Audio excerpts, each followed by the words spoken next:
Le petit a été secoué, fortement secoué. Une juge me disait toutes les 2 heures, « Vous l'avez secoué cet enfant, madame. Je vous dis que j'ai rien fait à cet enfant, vous allez me mettre en prison. » Tu es donc accusée du meurtre d'un enfant. Je te jure, je ne comprenais pas. J'arrêtais pas dans ma tête de dire « Seigneur, dis-moi pourquoi je dois vivre ça. Je lui ai donné que de l'amour à mon petit loup, comme aux autres. » Comment j'aurais pu élever 64 enfants et aller faire du mal à celui-là, à l'âge que j'ai, à 4 ans de la retraite. Je me dis, tu ne peux pas souffrir comme ça. Ce que je viens de vivre, c'était insupportable. Bonjour Maria. Bonjour. Maria, tu étais une assistante maternelle aimante et aimée depuis 35 ans et en quelques secondes, tu es devenue une meurtrière aux yeux du monde, une tueuse d'enfants, condamnée pour un crime que tu n'as pas commis.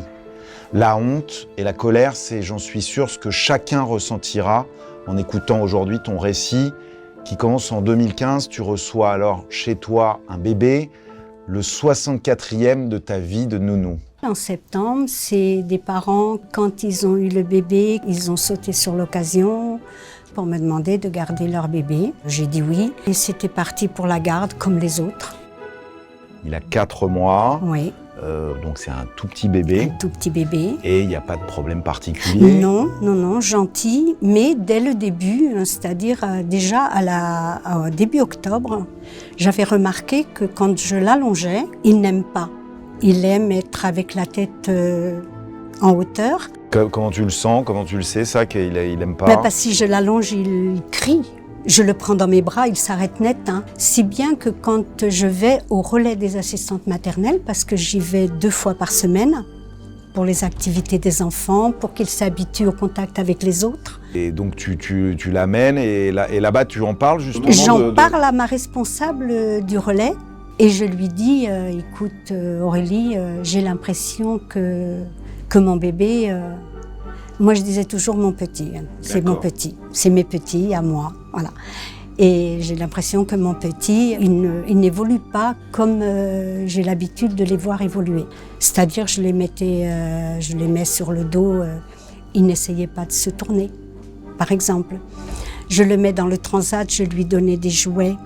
Et si le jouet, il arrivait à le lâcher, qu'il tombe, le jouet, il ne penche pas sa tête pour se dire, il est parti où mon jouet? Il y a des petites choses comme ça qui... C'est des petites choses voilà. Que tu vois pas chez les autres enfants habituellement. Voilà. J'ai pensé, il va peut-être avoir plus de mal à grandir, à s'éveiller. Donc j'en parle à la responsable Aurélie et Aurélie me dit, oh tu sais Maria, chaque enfant va à sa vitesse. Ce qui est vrai. C'est vrai. Donc en fait, tu passes 2 mois avec cet enfant, et puis un jour, là, il y a plus qu'un problème. Le 24 au matin. Donc le 24 novembre 2015, la maman arrive avec mon petit dans la poussette. Je pars avec et je me rends compte quand même que sur le trajet, il ne me sourit pas. Pas comme d'habitude, il ne me regarde pas en face. On a l'impression que ses yeux sont ailleurs. Donc j'arrive au relais, j'étais la première et je dis à Aurélie, je sais pas mais il est vraiment pas bien mon petit. Donc Aurélie c'est ta responsable? C'est ma responsable. T'es inquiète à ce moment-là? Là oui, je commence à être un peu inquiète. Parce que t'as dû en voir des bébés malades avec mais toi, oui, plus mais, de 60. Mais voilà, c'est qu'un enfant qui n'est pas bien ou qui couvre quelque chose, il n'est pas comme d'habitude. Il ne sourit pas, il a un peu de fièvre. Donc tu es inquiète, mais tu n'es pas dramatisée. Je ne dramatise pas, mais je me dis, soyons vigilants. Donc je le mets sur le tapis avec les autres, il se met à hurler. Je le prends dans mes bras, il se tait. Comme je ne pouvais pas l'allonger, j'ai dit non, je rentre quoi. Et sur le trajet, je remarque quand même que ses yeux sont vitreux. Ils me regardent, il est sur moi, mais ils ne disent rien, ils n'expriment rien, pas un sourire, je lui parle. Là, je commence à... je lui dis, qu'est-ce que t'as, mon petit loup? Alors, pas de sourire ce matin? Et rien. Et c'était pas son habitude, parce qu'il avait vite un petit sourire quand je lui parlais comme ça. Je le couche, il se met à hurler comme au relais. Mais quand je l'ai mis au change, il a poussé des cris anormaux, quoi. Qu'au moment où tu l'allonges, Le moment où je l'allonge et que je le déshabille, que je le tourne pour le laver. Et il commence à se raidir. Et ses membres partaient à l'envers. Ça, j'avais pas compris. Les yeux, oui. Je sais qu'un enfant, quand il fait des convulsions, les yeux... Mais les membres qui tournent à l'envers, mais vraiment tournés à l'envers. Hein. Là, ouah. Et j'entends la clé dans la serrure qui tourne. Et je sais que c'est Philippe qui arrive. Et je crie, Philippe, viens voir. Et mon mari, il a fait du secourisme dans son travail. Donc il me dit, oh là là, il fait des convulsions, il faut appeler le médecin tout de suite. Donc on appelle le SAMU. Philippe prend le petit dans ses bras en PLS, qui commençait à être tout mou. qui commençait à être tout mou, ça veut dire quoi? Son corps ne réagissait plus, il se laissait comme tu prends une poupée et puis que les bras tombent, voilà. Il n'essayait plus de s'accrocher, il est comme d'habitude. Et là, moi, j'ai le médecin du SAMU au téléphone. Je lui explique, il me demande est-ce qu'il a les lèvres bleues? Non. Est-ce qu'il serre les doigts? Je lui donne mon doigt, oui. Il le prend, mon doigt. Et j'ai dit, par contre, il est mou. Et il vient de renvoyer des glaires. Alors il dit, je vous envoie les pompiers tout de suite. Les pompiers arrivent et ils commencent à déshabiller mon petit bonhomme. Et le pompier il voit qu'il n'y a aucune marque chez cet enfant. Aucune. Il le marque d'ailleurs dans son dossier. Parce qu'il cherche des marques de quoi? De violence? De violence, oui, c'est logique. Hein. Il déshabille complètement l'enfant, donc il le dit après dans le rapport, il n'y avait aucune marque, aucun bleu, rien. Là, il me dit, ben, on file au CHU, quoi. Donc on arrive à l'hôpital, il va dans un box, je suis avec lui, je lui tiens la main, le médecin-chef le tourne dans tous les sens, mais alors avec une force, je dis, oh là là, qu'est-ce qu'elle lui fait à ce petit ange? Et lui me serrait encore la main. Et elle me dit, avec un visage fermé, vous allez dans le couloir. Et moi, j'ai eu un pincement au cœur parce que je me suis dit, ben, je vais le laisser tout seul là, sur la table. Je sors dans le couloir, ne me calculez plus, et on ne me dit rien. Je sais que je suis que l'assistante maternelle, mais je l'ai 10 heures par jour. Et puis, d'un coup, je vois les parents qui arrivent, je me dis, oh, ça y est. Ils arrivent, la maman me demande qu'est-ce qui se passe, je dis, il a fait un malaise. Au moment du change, il a fait un malaise, je lui explique. Elle va dans le bureau avec le médecin qui faisait les premiers soins et elle ressort et elle me dit, il part au scanner. Est-ce que tu peux rentrer à la maison et t'occuper de ma fille aînée? Bien sûr. Qui a quel âge? Qui a 3 ans et demi. D'accord. Et dans la soirée, les parents m'appellent plusieurs fois dans le temps qu'ils étaient à l'hôpital. Et en arrivant, ils me disent, il a un caillot de sang dans le cerveau. Et dans ma tête, tout s'est mis en place. Il dit, c'est pour ça qu'il ne supportait pas d'être allongé. C'est pour ça qu'il n'y avait que la tête surélevée, qu'il ne pleurait pas. Et c'était peut-être pour ça qu'il n'arrivait pas à évoluer. On n'a pas dormi de la nuit, Philippe et moi. Il n'y a aucune suspicion te concernant, personne ne t'a accusé au départ d'avoir commis quelque chose, d'avoir été violente, d'avoir eu un geste? Non. Rien. Je le sens pas du tout, du tout, du tout. Hein. Et le lendemain, la maman me téléphone, il était un tout petit peu plus de 8 heures et je lui dis alors, tu as des nouvelles? Et elle me dit, je viens d'avoir l'hôpital, ils me disent qu'il n'y a pas d'espoir. Il n'y a pas d'espoir. Le mot est resté gravé dans ma mémoire. J'ai dit, j'ai prié toute la nuit. Et à partir de là, je n'ai plus de nouvelles des parents. Aucune. J'ai téléphoné, j'ai laissé un message vocal chez eux pour leur dire, est-ce que vous voulez qu'on se voit et que je vous raconte comment ça s'est passé au relais et tout ça? Aucune réponse. J'avais toutes ces affaires à la maison, la poussette, les vêtements, l'échange, tout.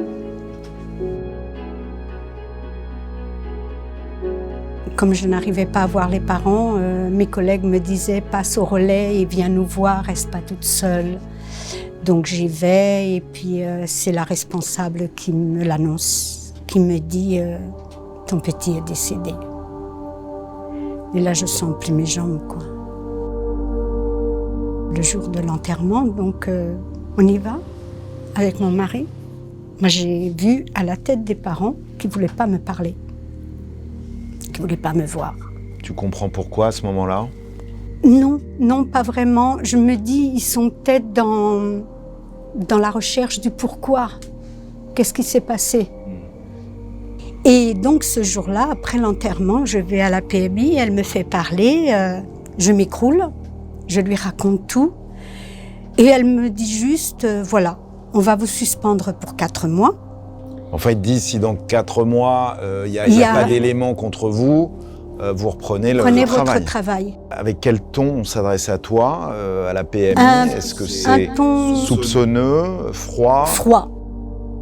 Soupçonneux, j'ai pas senti, mais tellement froid que impossible de savoir si elle me croyait coupable ou pas. Mais en tout cas, il n'y a pas eu une main tendue, rien. Les gendarmes m'appellent, viennent me voir, viennent faire des photos à la maison. Et ils nous prennent en photo contre le mur, Philippe et moi. Là, c'est dur, hein. C'est dur quand j'avais 57 ans à ce moment-là. Pourquoi ton mari est aussi pris en photo? Mais mon mari vivait avec moi. Il soupçonnait les deux. Donc là, vous êtes en garde à vue à ce moment-là? Non, non. Non. Non, non. Ils m'ont convoqué pour être auditionné. Philippe d'un côté, moi de l'autre. Ils m'ont demandé si j'avais vu, par exemple, des traces sur l'enfant quand il revenait le lundi. Ouais. Non. Ouais. Non. Voilà, j'ai accusé personne. Donc tu es à la fois interrogé comme témoin aussi pour savoir si tu as vu des choses sur cet enfant qui pourraient expliquer. Je trouvais sa mort normal. brutale. Je trouvais normal qu'il veuille me parler, que je raconte ce qui s'est passé. C'est la logique, hein. Philippe sort en même temps que moi. Et Philippe me dit une phrase qui me glace. Il me dit « Ils t'ont dit ce qu'il a eu, ton petit loup ?» Non, ils m'ont demandé ce qui s'est passé cette journée-là. Il me dit « Parce que moi, ils m'ont dit que le petit a été secoué, fortement secoué. Ils ont même fait le geste. » Et là, je dis « Quoi? Tu blagues ?» Il me dit « Non, je blague pas. » Je voyais bien. On est rentrés tous les deux, on n'était plus sur Terre. Pourquoi plus sur Terre, Maria? Parce que pour moi, c'était impossible qu'il soit décédé d'un secouement. Moi, je pensais à une maladie. Je pensais à quelque chose qu'il avait ou de naissance, mais pas un secouement. Un secouement, ça veut dire que quelqu'un l'a fait volontairement. Qu'il a des hématomes sous-duraux, c'est ça? Un œdème cérébral. La police pense que ces œdèmes ont été provoqués par le syndrome du bébé secoué. Ils disent qu'il y a 500 cas par an. On sait qu'il y a des gens qui sont violents. La violence, quand on est violent, on ne le devient pas à 57 ans. Il arrive que des gens, ça peut être des parents, ça peut être une nounou, qui ne supportent pas le cri répété, les pleurs répétés d'un enfant, qui va provoquer des lésions, parfois jusqu'au handicap et parfois jusqu'à la mort. Vous rentrez à ce moment-là chez toi, j'imagine que tu ne dors pas de la nuit. Ah ben non, été plusieurs nuits sans dormir, à chercher, à repasser le film de cette journée, constamment. Je n'avais plus que ça dans ma tête. Et puis on va me laisser comme ça quand même pendant 14 mois. Tu te dis quoi pendant ces 14 mois, que tu es à l'abri? Non, non, non, pas Non, du tu te tout. dis pas ça? Non, déjà, j'ai pas le droit de garder des enfants. Donc ça veut dire qu'il y a une suspicion importante. On t'avait parlé de 4 mois et en réalité, pendant 14 mois, tu n'as pas de nouvelles et tu n'as pas le droit de garder d'autres enfants. Là, tu reçois un courrier recommandé un matin qui m'a laissé un traumatisme énorme, t'imagines même pas. Convocation pour garde à vue, pour Philippe et moi. Pour vous deux? Pour nous deux. Vous êtes tous les deux. Le 27 janvier 2017. Et les gendarmes viennent à la maison. Il y en a un qui me regarde et qui dit « Habillez-vous chaudement parce qu'il fait froid dans la geôle ».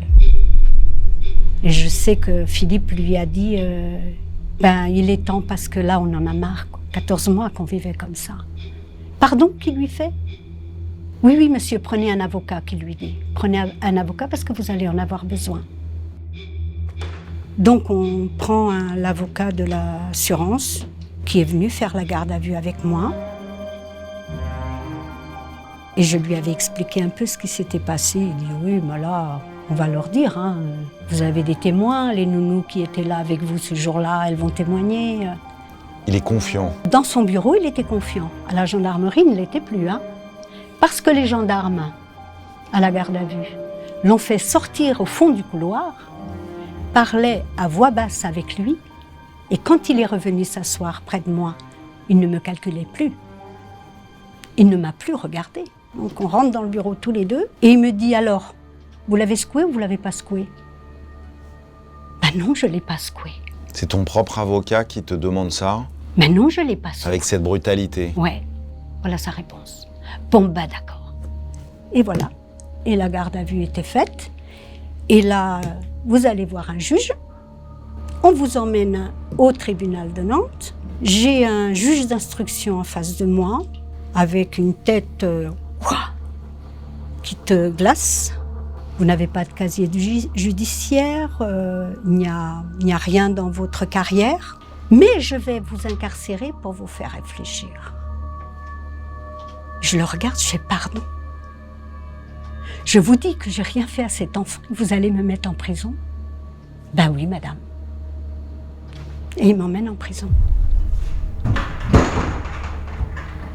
Et là, on n'est plus dans le monde réel.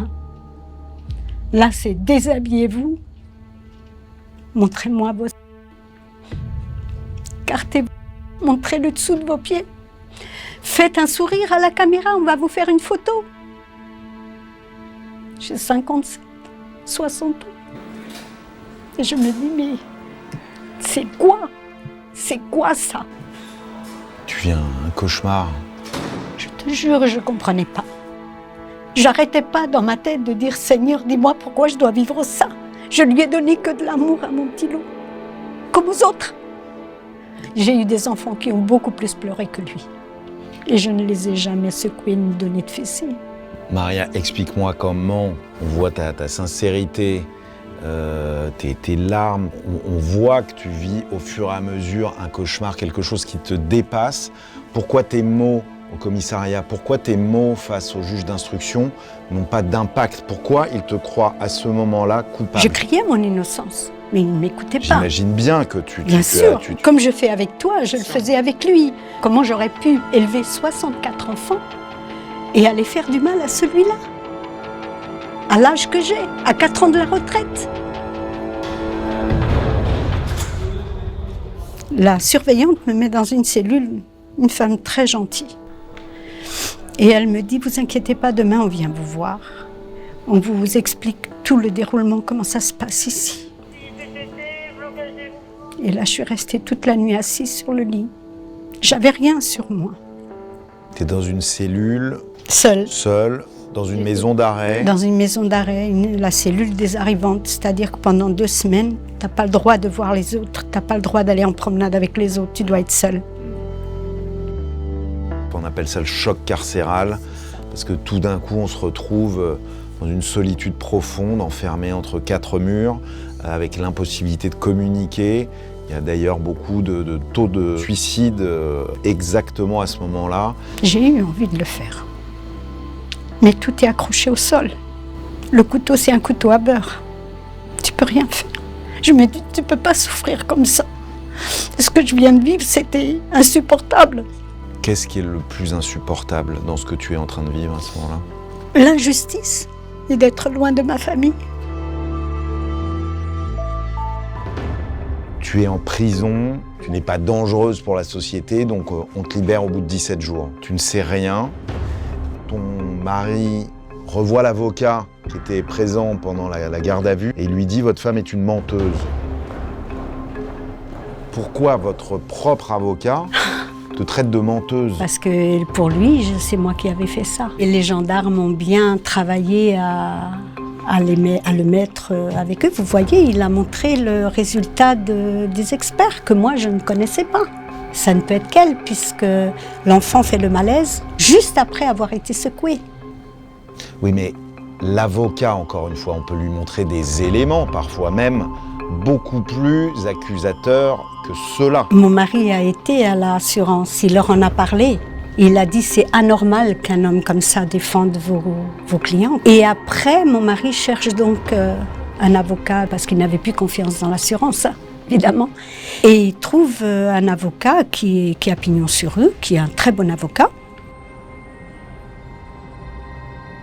Il va y avoir un procès aux assises. Il y a mort d'enfant. Tu es donc accusé du meurtre de cet enfant? Oui. Je ne sais pas si on peut faire pire comme accusation. Non. Il y a des matins, je me levais, j'étais plus dans mon corps. Ça veut dire quoi, plus être dans son corps? Je ressentais rien dans mon corps. Je survivais. Je mangeais pour pas m'écrouler. Je ne dormais pas. Je pleurais toute la journée, toute la nuit. J'étais un zombie. Et là, les gens peuvent penser, bah oui, mais elle est dans cet état-là parce qu'elle l'a fait, quoi. Dans tous les cas des bébés secoués, ils disent qu'un bébé secoué, c'est comme un accident contre un mur à 160 km/h. Alors, une bonne femme comme moi, il faut prendre le bébé et l'accrocher, sinon il tombe. Comment on peut secouer à 160 km/h ou une chute de 13 étages sans que l'enfant ait un bleu? D'ailleurs, comment la plupart des bébés secoués sont-ils secoués? Par les épaules, C'est ce qu'ils disent, moi je ne sais pas, mais c'est ce qu'ils disent, qu'on les tient sous les bras. Sous les bras. Et là, tu rentres les ongles dans la peau du bébé. Il a des bleus. Enfin, Il a des bleus. Il a des bleus. Forcément, il a des bleus. Et il bleus. n'avait rien. C'est écrit dans le dossier. Mais ça change rien? Mais non, ça change rien. Je crois quand même pas. Non.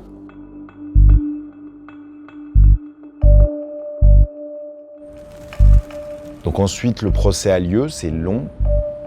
Avec une juge qui était à charge à 200%. Et elle me disait toutes les 2 heures, « Vous l'avez secoué cet enfant, madame ?» Non. Tu es dans le box des accusés, les regards sont vers toi, ton avocat est pessimiste. Avant même le début du procès, il a du mal à croire qu'il va pouvoir t'acquitter. Mais il me croit au moment du procès.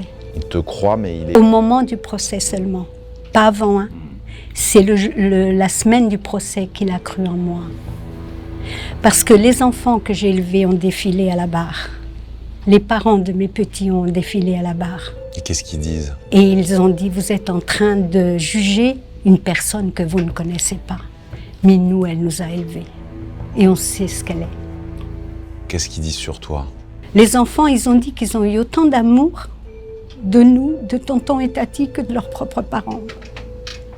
Et que même aujourd'hui, qu'ils sont adultes, ils viennent à la maison comme ils veulent. Ils viennent nous voir, prendre l'apéritif avec nous, boire un café.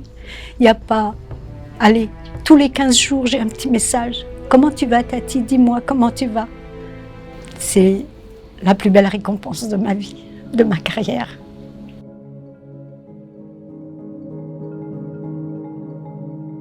Donc ces enfants qui ont été presque les tiens pendant toutes ces années, qui se sont succédés, viennent avec courage quand même dire « elle est innocente ». Les parents ont pris des congés pour être là. Les parents ont pris des congés, ils viennent te défendre. Oui. Ça fait flop, ça. Et elle n'en avait rien à faire, la juge.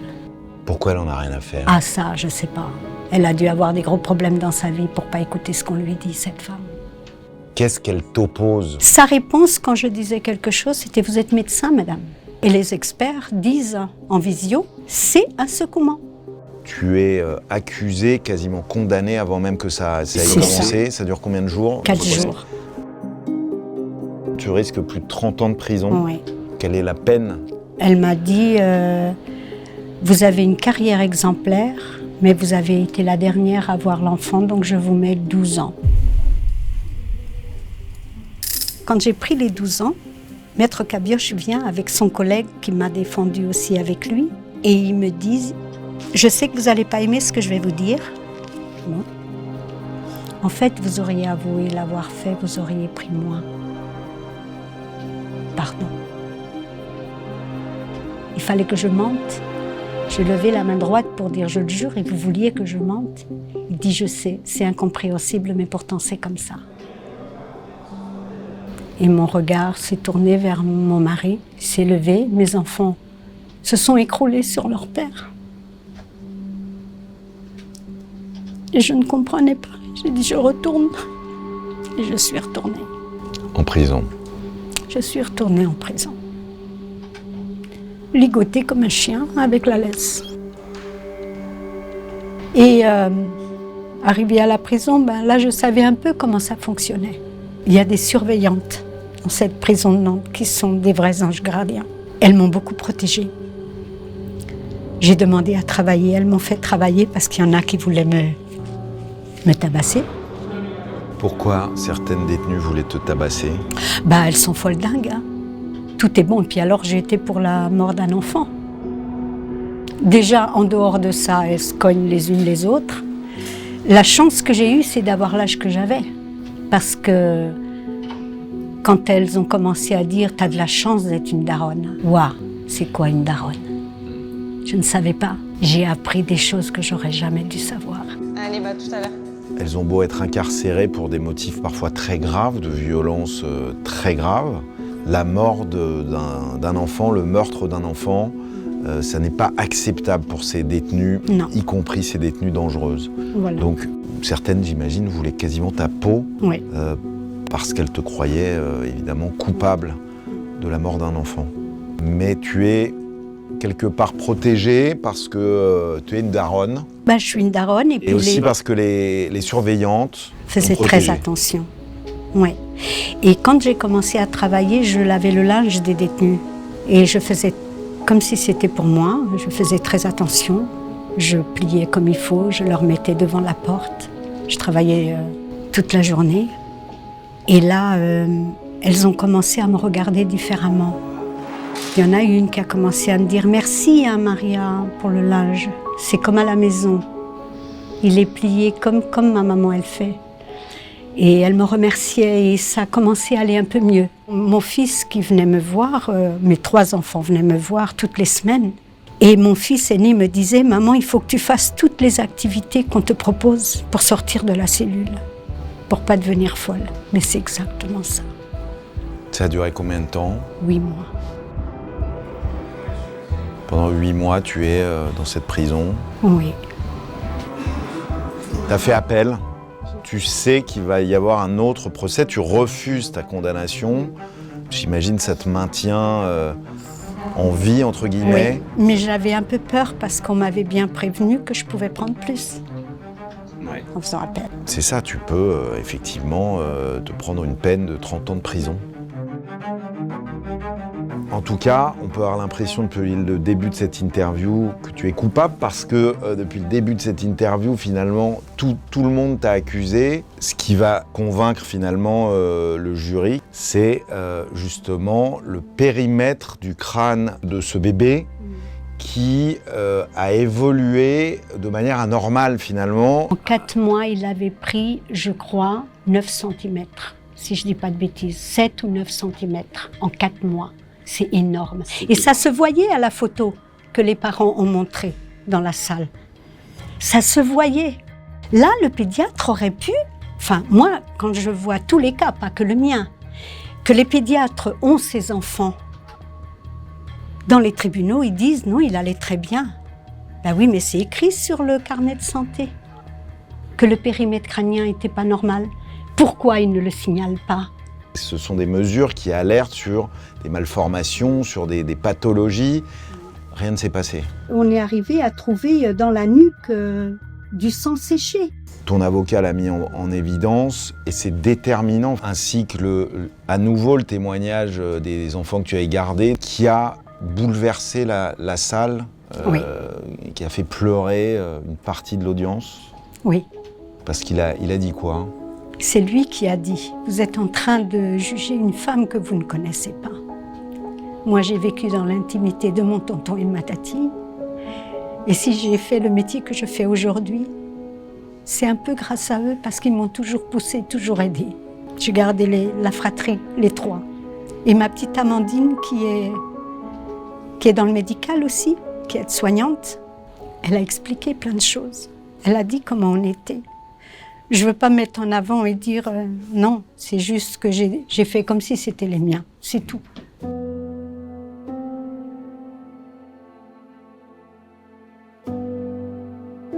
Les parents du bébé, eux, ils n'ont pas supporté ce type de témoignage qui allait dans ton sens. Et pendant l'une des expertises, je crois, ils ont carrément quitté la salle parce qu'ils ne pouvaient pas entendre tout ça. Ils ne pouvaient pas entendre que tu étais innocente. Mais j'ai mal au cœur en même temps pour eux. Parce que perdre un enfant, il n'y a rien de pire. Moi, j'ai toujours prié pour ne jamais connaître ça. La famille de cet enfant, on en a peu parlé. J'imagine qu'elle ne t'a pas pardonné et elle a voulu un responsable. On peut imaginer une douleur extrême de perdre un enfant. Les parents, on leur dit, votre bébé a été secoué. Ton bébé est mort. Tu l'as pas secoué, qu'est-ce que tu penses? Ah oui, ça peut être qu'elle. Elle l'avait. T'as déjà essayé de parler aux parents, à ces parents qui ont perdu leur enfant, après, de non. leur écrire, de... Ah ben non, après non. On t'a interdit de le On faire? m'a interdit de le faire, surtout pas. Et je me dis que si quelque part en eux, ils se disent, et si elle l'a pas fait, ils seraient venus me voir, ils auraient envoyé un petit message, ils ont mon numéro de téléphone. Non, mais toutes ces années de combat, à se dire que tu es la fautive, revenir en arrière c'est difficile, peut-être qu'un jour ça viendra. Tu es acquittée Oui. en juin 2022, donc après 7 ans à être coupable, tu es innocente. Quand ils sont partis en délibéré, l'avocat m'a dit, je m'en rappellerai toujours, c'est pas bon. 4 heures de délibéré, c'est pas bon. Je pense que c'est fichu. Et là, j'ai enlevé mon collier que j'ai donné à mon mari, je lui ai donné mon sac à main et j'ai pris juste mon porte-monnaie avec de l'argent liquide parce que je sais qu'en prison, sans argent, tu fais rien. Et je suis rentrée dans la salle et elle arrive, l'air fermé, comme ils ont tous d'ailleurs, et elle dit Madame Guyot, pour les faits qui vous sont reprochés, vous êtes acquittée. Et j'ai pas compris. Je n'ai vraiment pas compris.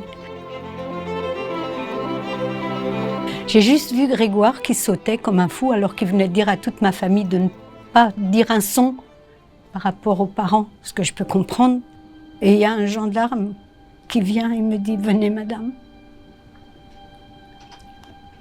Je vous ouvre la porte pour retrouver votre famille. » Et mes garçons m'attendaient avec mon mari. Et ben tu vois, le soir je rentre chez moi et je me disais je vais dormir dans les bras de Philippe. Mon fils, mon Johan me dit maman on passe chez toi, les filles veulent te faire un bisou. Je vais dans la voiture, je prends ma deuxième, Léa, et elle me dit tu sais mamie j'ai beaucoup pleuré. J'embrasse l'aînée et elle me regarde et elle me dit moi j'ai pas pleuré. J'ai compté l'âge que j'aurais quand tu serais sorti.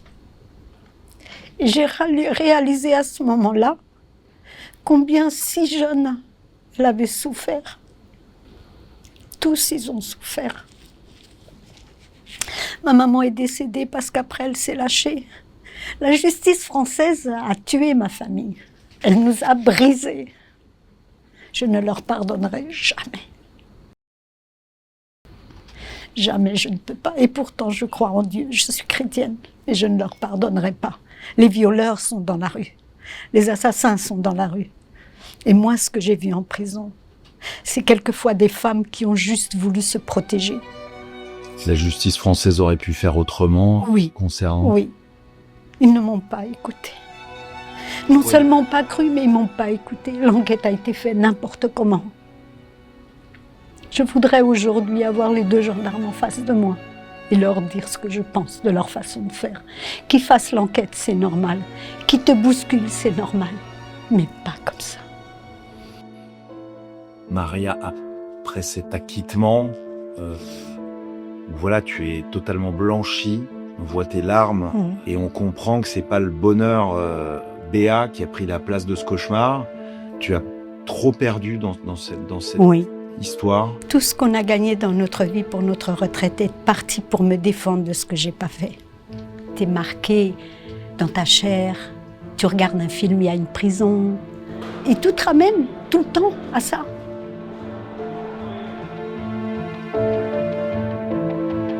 Ça paraît fou, effectivement, et t'as raison d'accuser la justice de ne pas avoir fait le travail, t'as raison de leur en vouloir, et moi, si je te donne la parole, si on te donne la parole ici, c'est pour que ça s'exprime, ça. C'est que la justice essaye de bien faire son travail d'une manière générale, mais il y a des aberrations, et la preuve vivante, c'est que tu as été acquittée. Il n'y a plus de doute sur ton innocence. Tu es innocente. Mais tu as tout perdu, énormément. Tes enfants, ta famille, ton mari, vous avez tous été affectés. Certains ont perdu leur travail.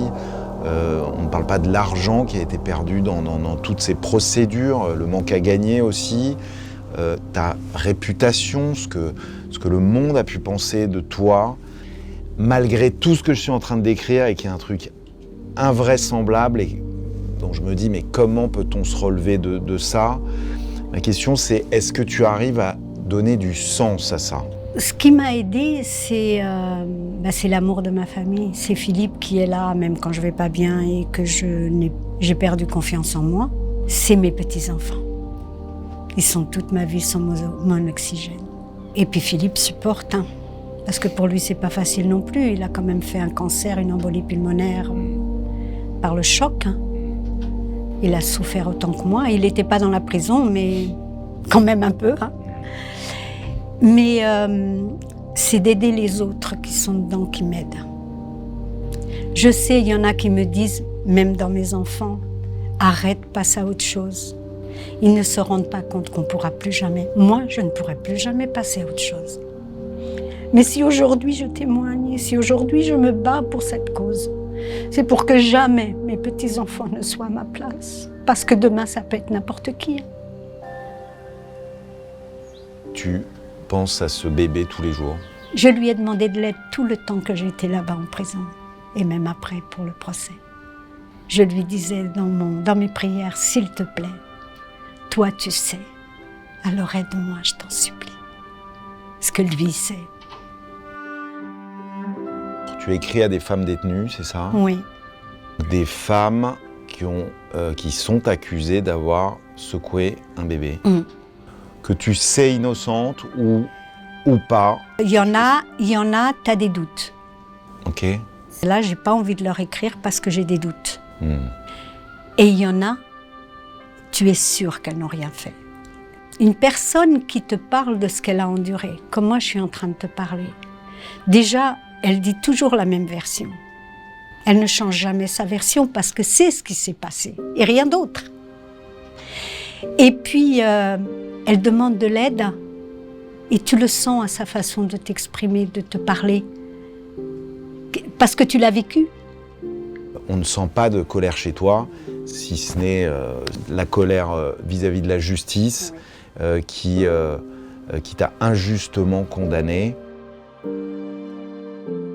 Je te remercie beaucoup en tout cas de nous faire confiance et j'espère que tous ceux qui t'ont écouté seront aussi émerveillés par ton courage que je le suis et qu'on l'est tous ici parce que tu as traversé des années et des années d'une vie impossible. Et je suis sûr que dans tes prochaines années, parce que tu es encore très jeune, Maria, Oh là tu vas de plus en plus dépasser ce cauchemar pour aller vers la vie que tu mérites. Merci beaucoup. Merci, Maria.